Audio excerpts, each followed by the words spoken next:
Costco. The best place to go if you want a 2-gallon drum of peanut butter or 5 years worth of cantaloupes. But you know, whenever I'm in there and I'm standing in a line, about 19 people deep waiting to check out, I always wonder to myself, why are Costco shoppers so loyal to the brand? Well, there's a bunch of reasons, but when you really get down to it, it really comes down to one thing: Costco's great customer experience. Well, I'd love to get into things and talk about the entire subject right now, but I'm not keen on filming this entire video in Costco's parking lot during a Texas summer. So come on, let's go learn how Costco's customer experience makes for one of the most loyal shopper bases on the planet.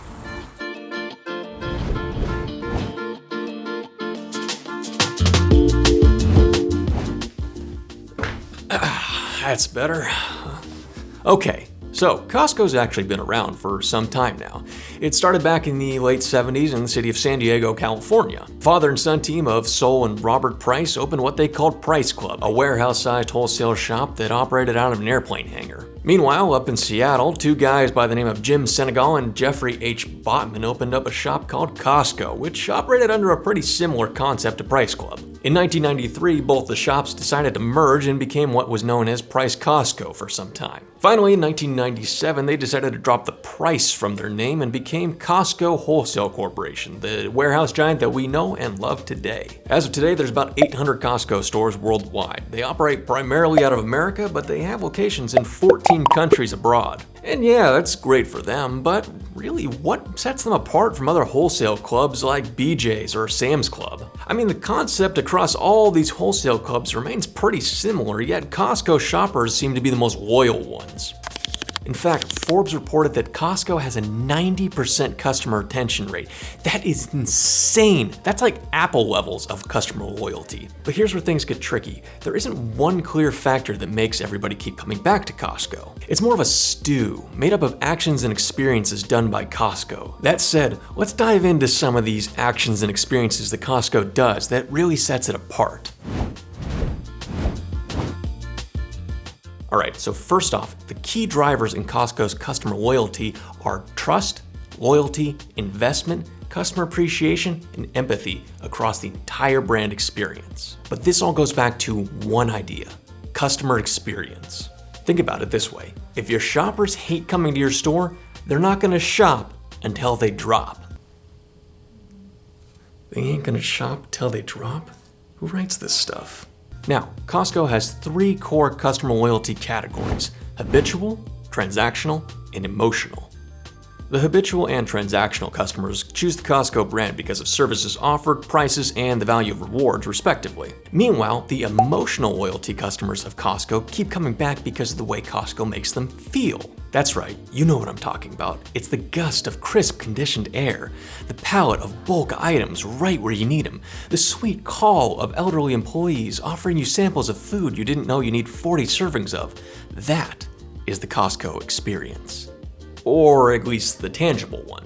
See, there's also an intangible feeling that comes along with shopping at Costco. These are things like not having to worry about toilet paper for 3 years because you bought the Costco value pack. Discovering a completely new brand of clothing because Costco decided to lay them out in the middle of the store. Getting a family-sized pizza at a fraction of the price that you'd pay down at your local Hut de Pizza. You probably don't know that you're feeling it, but the back of your mind certainly does.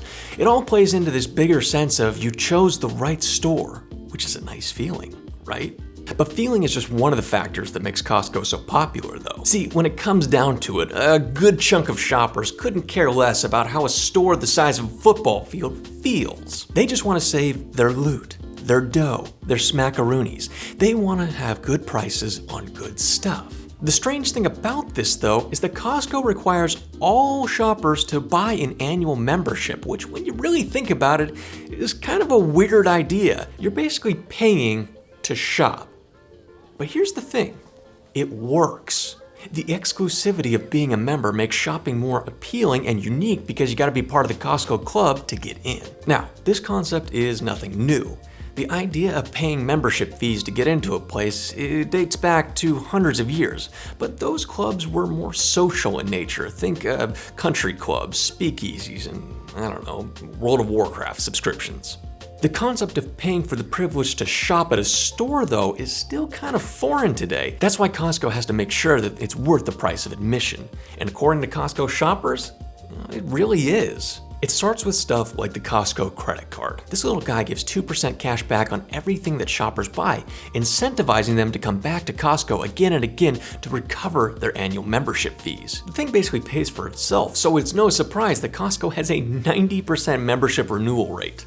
Now, Costco saves its shoppers some serious loot with this model, but it doesn't stop there. Beyond that, there's the immediate savings. Costco's company rule is that no regular item can be marked up more than 14% over cost, and Kirkland signature items, their in-house brand like this here, battery, if it focuses, something, there it goes, is it upside down?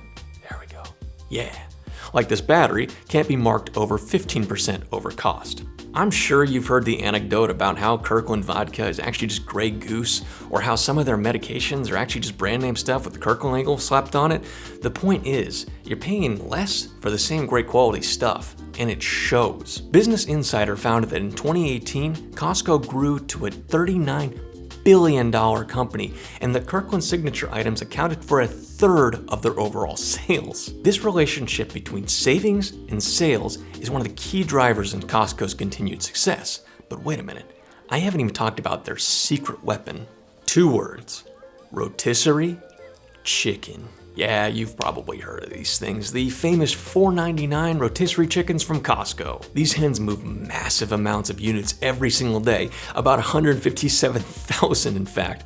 But dig on this, Costco actually loses money on these things. The Seattle Times found that Costco loses about $30 to $40 million a year on these rotisserie chickens.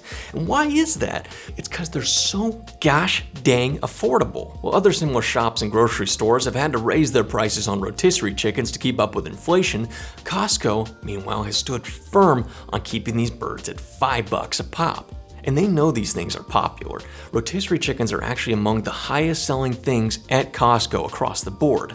And yet, they still won't raise their prices on them. Kind of rare to see a big store that actually seems to really care about their customers. And you know what?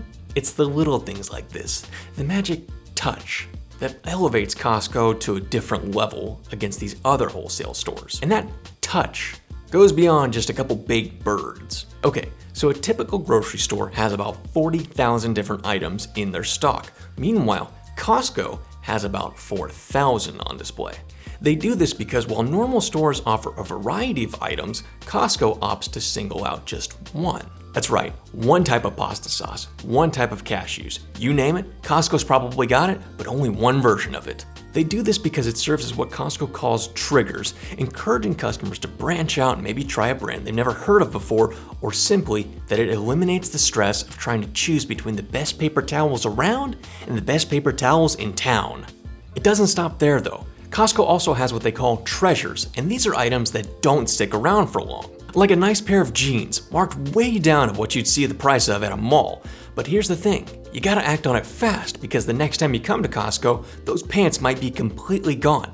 Not sold out, but consciously removed by Costco. This tactic incentivizes customers to impulse buy and adds a feeling of winning to a shopper's experience.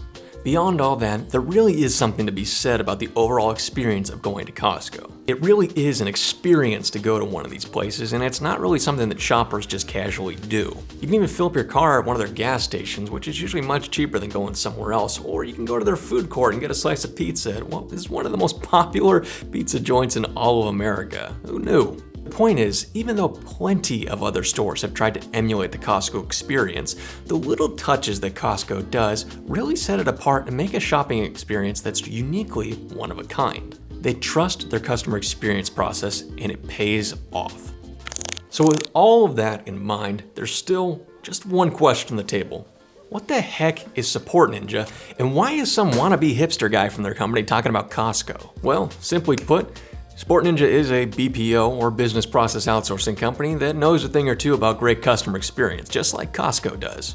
If you want to learn more about us, go ahead and check out the link in the description of this video. You can see what we offer and maybe learn a thing or two about the wonderful, wacky world of outsourcing. And hey, while you're down there, why not throw us a like on this video or consider subscribing to this channel for all of our latest updates. And with all that being said, I am Jack for SupportNinja. Thank you so much for watching, and we'll see you in the next one.